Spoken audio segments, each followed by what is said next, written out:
এমন জামাই পাওয়া আসলে ভাগ্যের বিষয়। আহাদের মতো জামাই বলুন তো কয়জনের কপালেই বা জোটে।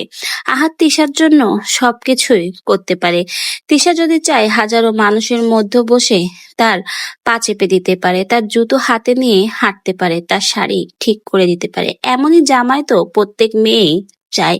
তাই তো এবার তিশা লাইভে এসে গর্ববোধ করে জানালো, আহাদের মতো জামাই পাওয়া আসলেই ভাগ্যের বিষয়। এমন জামাই আসলেই সবাই পায় না, যে তাকে রাজরানীর মতো করে রেখেছে। এই পর্যন্ত আহাদ চারটা বিয়ে করেছে ঠিকই, কিন্তু মন থেকে ভালোবেসেছে কেবলই মাত্র তিশাকে।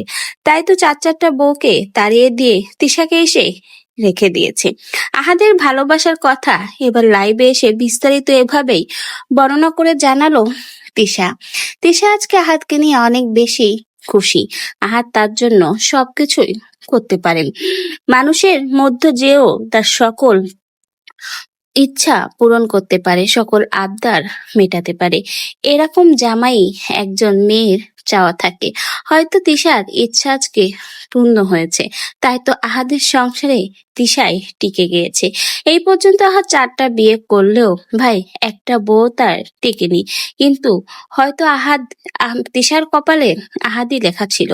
এই জন্য শেষমেশ শত মান অভিমান ঝগড়াঝাটির মধ্যেও তিশাই রয়ে গেছে আহাদের কপালে। এবং আহাদ যে তিশাকে কতটা সুখে রেখেছে, ভালো রেখেছে, বলতে গেলে রাজরানীর মতো করে রেখেছে, সেটাই কিন্তু জানালো। তো ভিউয়ার্স, আহাদ তিশার এই জুটি আপনাদের কাছে কেমন লাগে?